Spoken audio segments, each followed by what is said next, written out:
Allahumma salli ala Muhammad ya Rabbi salli alaihi wasallim. Ma'asyiral muslimin rahimakumullah. Rasulullah sallallahu alaihi wasallam bersabda, "Inna fil jasadi mudghah, idza saluhat saluhal jasadu kulluh, wa idza fasadat fasadal jasadu kulluh, ala wa hiya qalbi." Kata Nabi, di dalam jasad itu ada segumpal darah. Kalau baik darah yang segumpal itu, baiklah jasad seluruhnya. Kalau buruk darah yang segumpal itu, maka buruk pulalah jasad seluruhnya. Ala wahia qalbi. Ingat, darah yang segumpal itu adalah hati. Ma'asyiral muslimin rahimakumullah. Lalu bagaimana cara membersihkan hati supaya hati kita itu menjadi hati yang baik? Hati yang baik nanti akan berpengaruh kepada mata kita, hidung kita, mulut kita, telinga kita, kaki tangan kita, perut kita, pikiran kita, otak kita, dan seterusnya. Dia akan berpengaruh. Orang kalau hatinya baik, matanya pasti suka melihat yang baik-baik, melihat kebesaran Allah, kemahaindahan Allah, ayat-ayat Allah. Begitu pula telinganya, kalau hatinya bagus, telinganya suka mendengar yang bagus-bagus, mendengarkan ayat-ayat Allah, mendengarkan nasihat. Begitu pula dengan hidungnya, suka mencium yang bagus-bagus, mulutnya suka ngomong yang bagus-bagus. Sering dipakai mulutnya untuk baca Al-Quran, untuk memberi nasihat yang bagus-bagus. Ma'asyiral muslimin yang berbahagia, begitu pula pikiran dan otaknya berprasangka yang bagus-bagus, tidak suka suuzon. Terkadang kita itu aneh, kita belum paham, belum mengerti, tapi kita udah duluan suuzon. Suuzon ini adalah penghitam hati yang paling cepat, itu suuzon. Orang kalau udah suuzon, itu mulutnya jadi rusak, matanya jadi rusak, telinganya jadi rusak, apalagi pikirannya jadi rusak, sinis saja bawaannya. Kenapa? Suuzon. Ma'asyiral muslimin yang berbahagia, itu pokok pangkalnya dari hati. Inna fil jasadi mudghah, sesungguhnya di dalam jasad itu ada segumpal darah. Idza suluhat suluhal jasadu kulluh, tak kala darah yang segumpal itu bagus, baguslah jasad seluruhnya.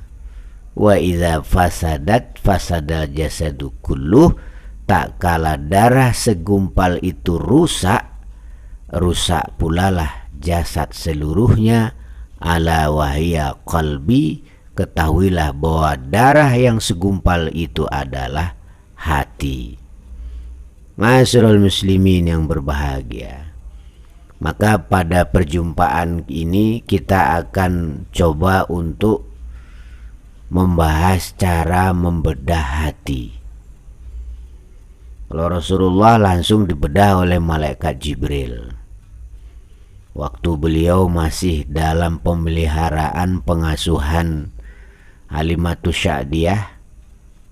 Kira-kira umur 5 tahun Rasulullah itu dibedah dadanya, dibersihkan hatinya. Kemudian di saat Rasulullah mau Isra Mi'raj, dibelah dadanya, dibersihkan hatinya. Sehingga Rasulullah itu sudah tidak punya suuzon, sudah tidak punya pikiran sinis. Dia berjiwa lapang, berpikiran lapang. Kenapa? Karena hatinya sudah dibersihkan langsung oleh malaikat atas perintah Allah. Nah, supaya kita umatnya ini juga bisa berhati lapang, berpikiran lapang, tidak gampang bersuuzon, terkadang belum jelas hitam putihnya, belum jelas ke kanan ke kirinya, kita udah ambil kesimpulan lalu kita ngomong yang gak enak didengar. Orang yang suka ngomong yang tidak enak didengar, ini menunjukkan bahwa hatinya kotor, hatinya berlumpur, hatinya keras. Nah, lalu bagaimana cara membedah hati? Ada sebuah syair dari guru saya almarfurlah Buya Haji Sofyan Yusuf. Semoga Allah Subhanahu wa ta'ala menempatkannya di tempat yang terpuji di sisinya. Apa bunyi syairnya? Bedahlah qalbu, bimbinglah jiwa, agar merasuk iman dan takwa. Tahanlah nafsu, sana saudara, itulah jalan lurus menuju Dia. Ini syair beliau. Luar biasa, beliau punya banyak tulisan-tulisan yang beliau tinggalkan kepada murid-muridnya. Terutama bahasan tentang bedah kalbu. Kita ulangi sekali lagi ya. Bedahlah kalbu, bimbinglah jiwa, agar merasuk iman dan takwa. Tahanlah nafsu, sana saudara, itulah jalan lurus menuju Dia. Bedahlah kalbu, bimbinglah jiwa. Dengan apa kalbu kita bedah dan dengan apa jiwa kita bimbing? Tidak ada yang lain kecuali dengan kalimatan thayyibatan la ilaha illallah. Ya, makanya Rasulullah sallallahu alaihi wasallam selalu memerintahkan,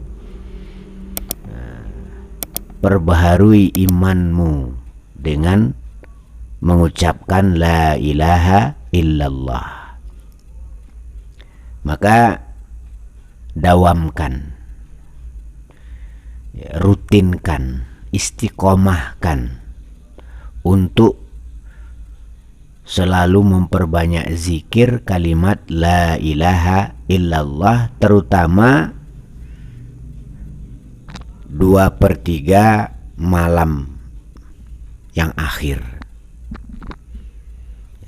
Khususkan waktu Anda untuk berzikir la ilaha illallah, la ilaha illallah, la ilaha illallah, la ilaha illallah, la ilaha illallah, la ilaha illallah, la ilaha illallah, la ilaha illallah.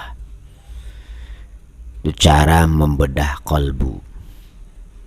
Keluarkan kotoran-kotoran hati, keluarkan keraguan-raguan, keluarkan kebesaran-kebesaran makhluk, keluarkan keinginan-keinginan dunia yang ada di hatimu, kemudian isi dengan Allah. La ilaha illallah. Dan dengan kalimat la ilaha illallah itu jiwa kita bimbing, kita ajar jiwa kita beri pelajaran jiwa kita bahwa yang kuasa itu Allah, yang kaya, yang alim, yang hebat itu Allah. Bedahlah kalbu, bimbinglah jiwa supaya merasuk iman dan takwa.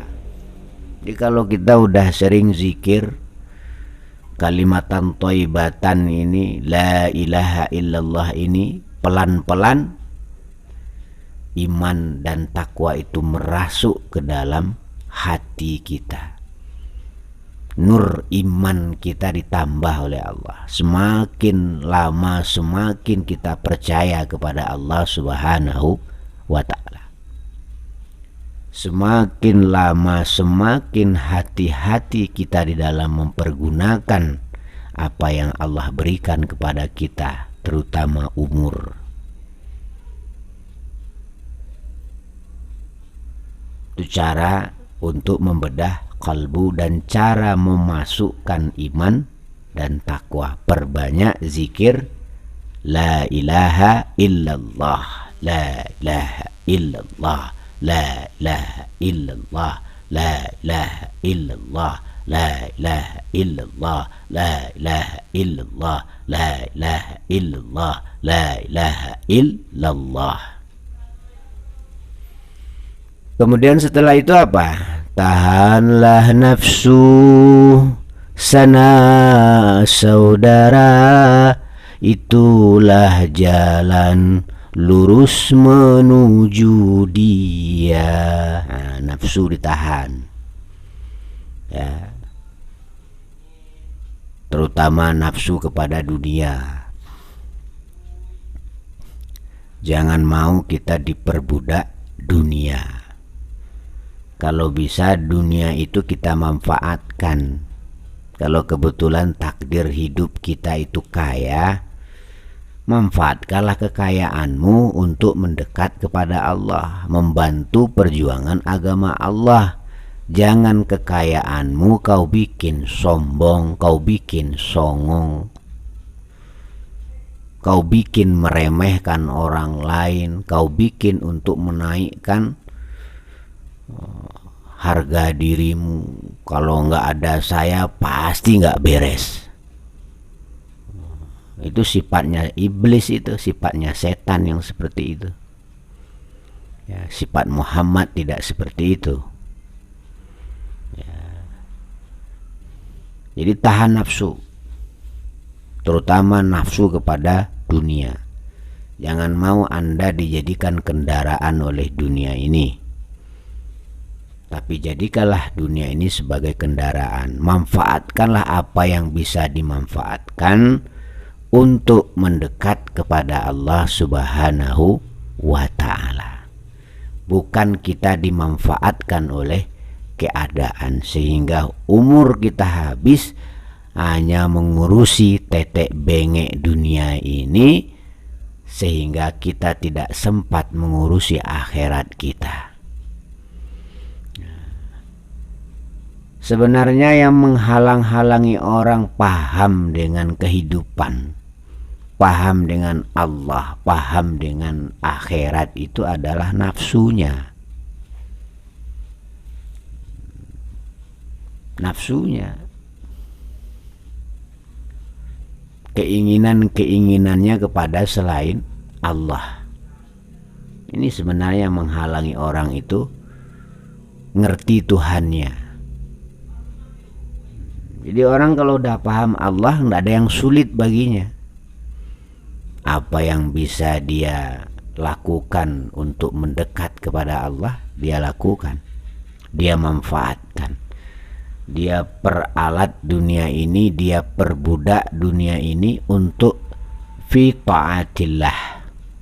Bukan malah sebaliknya, dia yang dibikin susah oleh dunia, yang diperalat dunia, mikir dunia sehingga lupa kepada Allah, lupa ibadah. Ma'asyiral muslimin yang berbahagia.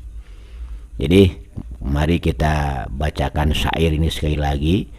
Syair ini ditulis oleh guru saya, yaitu Buya Sofyan Yusuf Tuanku Kuning. Beliau sudah dipanggil oleh Allah Subhanahu wa Ta'ala, sudah menghadap pada Allah Subhanahu wa Ta'ala bulan puasa kemarin. Mudah-mudahan beliau ditempatkan oleh Allah di tempat yang terpuji di sisinya. Allahumma amin ya rabbal alamin. Bedahlah kalbu, bimbinglah jiwa, agar merasuk iman dan takwa. Tahanlah nafsu, sana saudara, itulah jalan lurus menuju Dia. Pelita hati, iman ma'rifah, bimbinglah jiwa dengan zikrullah. Muhammad itu cahaya Allah, pembimbing umat berliqa Allah. Muhammad ini cahaya Allah, pembimbing umat berliqa Allah. Kalbu yang bersih, sumber bahagia, jiwa merana, sumber sengketa. Hidup di dunia tidaklah lama, bagai musafir yang singgah saja.